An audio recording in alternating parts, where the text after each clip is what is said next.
दोस्तों, राजीव भाई दीक्षित किसी परिचय के मोहताज नहीं है। उन्होंने इस देश में एलोपैथिक के खिलाफ और फार्मास्यूटिकल कंपनी के खिलाफ, जो कि डकैत लुटेरे थे, उनके खिलाफ वो अभियान चलाया था कि उनकी नानी याद करा दी थी। लेकिन इस देश का दुर्भाग्य है कि वो हमारे बीच से बहुत जल्दी चले गए, वरना अगर वो रहते तो इस देश में इस फार्मास्यूटिकल और एलोपैथिक के जो फन था ना, जो जहरीला फन है, वो उन्होंने अब तक कुचल दिया होता। और अगर ऐसा उन्होंने कर दिया होता तो किसी भी बैक्टीरिया को, किसी भी वायरस की इतनी हिम्मत नहीं होती कि वो भारत की सरहद पार करके अंदर घुस सकता था। आज जो इतनी परेशानी हो रही है, ये जो कोरोना वायरस है, जिसके नाम पर इतना डर फैला फैला के लोगों को डराया जा रहा है और लोगों को मारा जा रहा है, ये नौबत अगर भाई राजीव दीक्षित होते ना तो ये कभी नहीं आता। मेरा हालांकि राजीव भाई दीक्षित से बहुत लंबा संपर्क नहीं है। पिछले 1.5 साल पहले जब मेरी हार्ट में प्रॉब्लम हुई थी, तब से मैंने उनको पढ़ना और सुनना शुरू किया। लेकिन धीरे धीरे मुझे ऐसा लगने लगा कि उनके विचार और उनकी जो सोच थी वो धीरे धीरे अंदर समाने लगी। दोस्तों, राजीव भाई दीक्षित जी को दुनिया से गए हुए 10 साल हो गए और आज उनके करोड़ों समर्थक हैं। उनके नाम से काफी सारे यूट्यूब चैनल्स, काफी सारे व्हाट्सएप ग्रुप और काफी सारे संस्थाएं चल रही हैं। लेकिन मुझे अफसोस इस बात का है कि आज की डेट में मुझे कहीं भी उनके समर्थक, कहीं भी उनके लोग दिखाई नहीं देते। आज जब इस देश पर इतना बड़ा संकट है तो मुझे डॉक्टर विश्वरूप राय चौधरी के साथ खड़ा हुआ कोई भी उनका समर्थक दिखाई नहीं देता। मुझे लगता है कि वो सारी संस्थाएं, वो सारे लोग और करोड़ों जो उनके समर्थक हैं, वो सारे केवल एक मोबाइल और केवल कागजों पर ही सिमट के रह गए हैं। दोस्तों, उनकी काफी सारी बातें ऐसी हैं जो मैंने सुनी, जो मैंने पढ़ी, वो मुझे परेशान करते थे कि मैं उसका आंसर किससे लूं। लेकिन जब से ये कोरोना कांड हुआ है और पिछले कुछ महीनों से जब मैं फॉलो कर रहा हूं, मुझे उनकी एक एक बात का आंसर दिखाई दे रहा है। और मुझे लगता है कि यार क्या इंसान थे वो, और कितने दूरदर्शी थे, कितनी लंबी सोच थी उनकी। मैं आपको उनका उदाहरण देता हूं। मैंने उनके एक वीडियो में सुना, उन्होंने कहा था कि मैं एक टीवी चैनल शुरू करना चाहता हूं।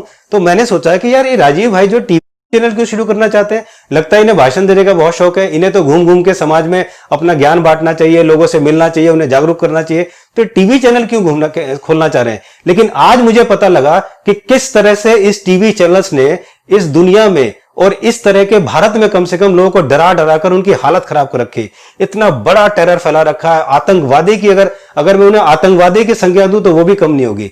और अगर क्या सोच थी राजीव भाई दीक्षित की, मान गया मैं उन्हें कि उन्होंने ठीक कहा था। अगर जिस तरह से राजीव भाई दीक्षित ने बोला था कि अगर मेरे पास टीवी चैनल है तो मैं एक बार में वो सारा संदेश अपने देश के लोगों को दे सकता हूं। अगर आज डॉक्टर विश्वरूप राय चौधरी के पास एक टीवी चैनल होता तो आज उनका संदेश, उनकी बातें इतने करोड़ों लोगों पर जाती तो शायद इतना बड़ा ये आतंक नहीं फैलता कोरोना के नाम पर। लेकिन देखिए, डॉक्टर विश्वरूप का यूट्यूब चैनल बंद कर दिया गया, उसका चैनल डिलीट कर दिया गया, फेसबुक उड़ा दिया गया।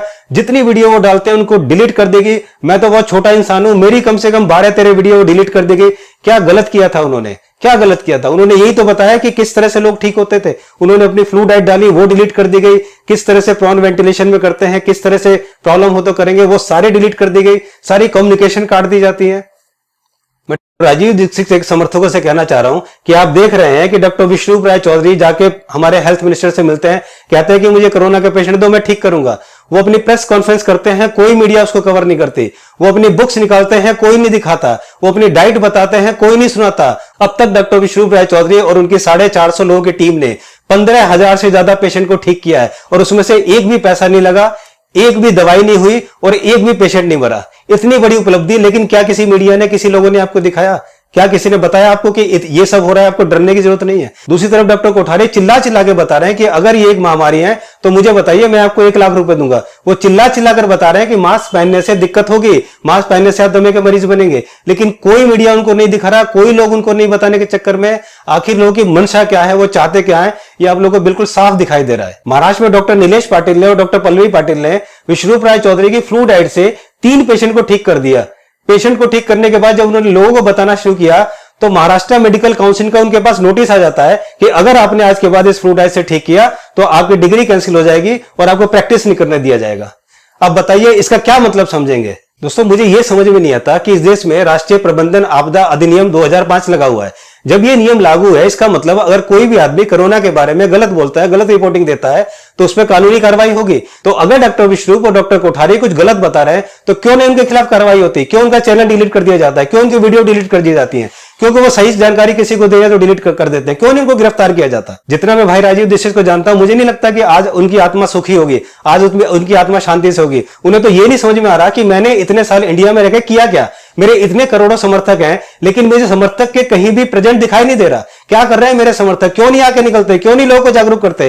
क्यों नहीं सरकार को बताते कि क्या सही और क्या गलत है? राजीव दीक्षित जी को इतना अफसोस हुआ इस बात को कि क्या मैंने वो भारत बनाया था जिस भारत में सनी लियोनी जैसे को इज्जत दी जाती है, लेकिन कोई भी 10 साल में एक भी आदमी या एक भी औरत, एक भी लड़का, एक भी लड़की निकल कर नहीं आई जिसने छाती ठोक के कहा कि मैं बनना चाहती हूं राजीव दीक्षित या मैं बनना चाहता हूं राजीव दीक्षित। क्यों नहीं कोई आता राजीव दीक्षित बनने? क्या उन्होंने कुछ नहीं किया देश के लिए? किसके लिए शहीद हुए? किसके लिए गए? आपके लिए। लेकिन क्या किया आपने उन लोगों के लिए? क्या किया आपने राजीव दीक्षित के लिए? केवल संस्था खोल दी, केवल यूट्यूब चैनल बना दिए, केवल व्हाट्सएप ग्रुप बना दिए। लेकिन आपको मेरी बातें आज बुरी लग रही होंगी, बुरी लगेगी ना, अच्छी बात है। आप मुझे गाली दीजिए, मेरे चैनल पर आकर डिसलाइक करिए, मुझे मंजूर है। लेकिन कम से कम अपनी आत्मा से पूछिए सोते समय कि क्या राजीव दीक्षित ने आपको दिया था और क्या आपने उनको दिया है। आज जब इस देश में आप लोगों की जरूरत है, आज जब इस देश में राजीव दीक्षित की जरूरत है, उनके विचारों की जरूरत है, जिस विचारों के लिए, जिस एलोपैथिक और जिस फार्मास्यूटिकल को कुचलने के लिए उन्होंने अपनी कुर्बानी दे दी, वो फार्मास्यूटिकल और वो एलोपैथी आज इस देश को कुचलने में लगी हुई है। लेकिन उनके सारे करोड़ों समर्थक घर में बैठे हुए हैं,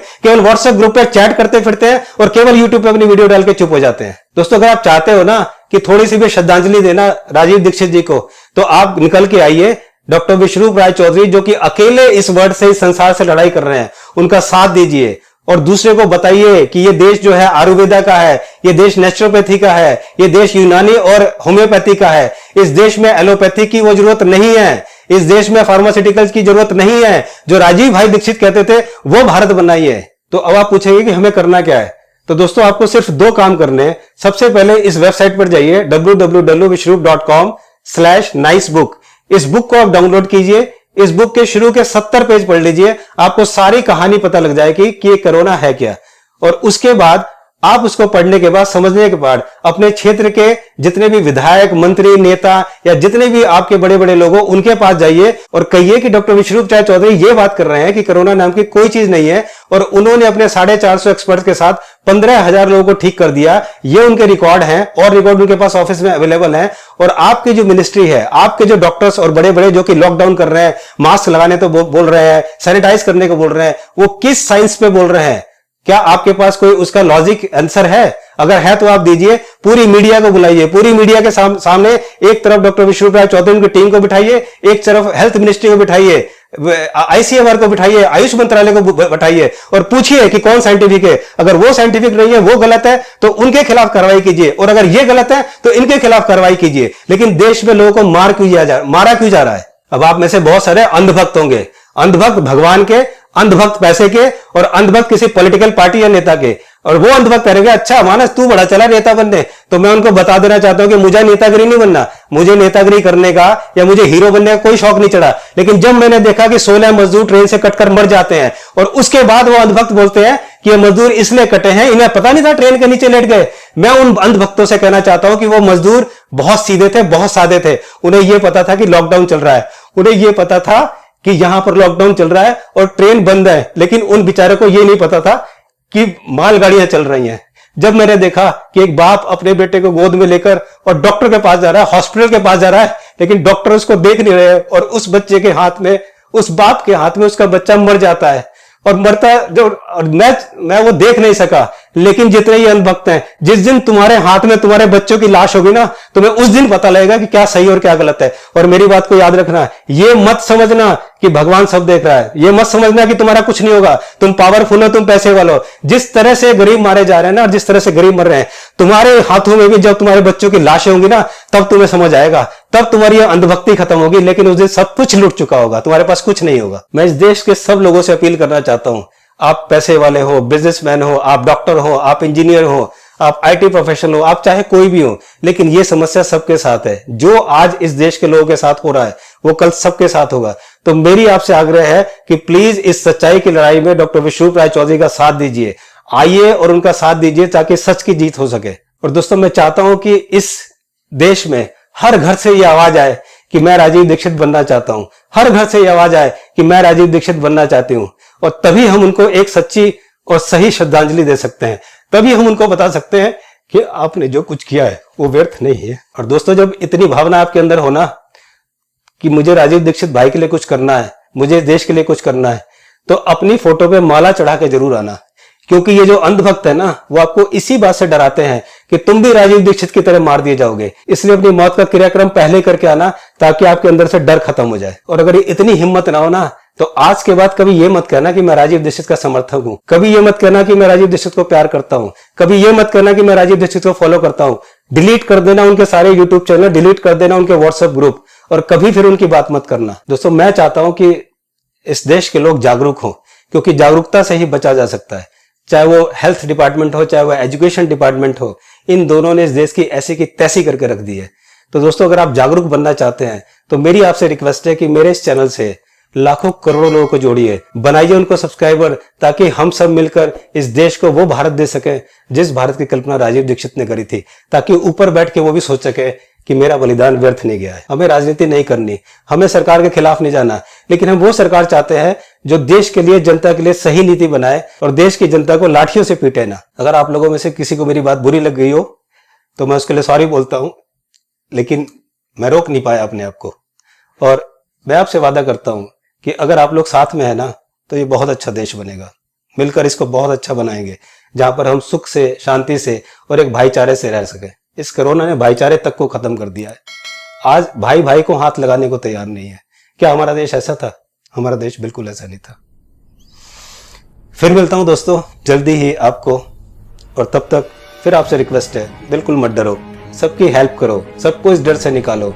और जब भी डर लगे, इस डॉक्टर विश्वरूप राय चौधरी को याद करना और फिर जोर से ये बोलना है, इस कोरोना की तो ऐसी की तैसी। Thank you so much. मैं भारत को भारतीयता की मान्यता के आधार पर फिर से खड़ा करना चाहता हूं, उस काम में लगा हूं।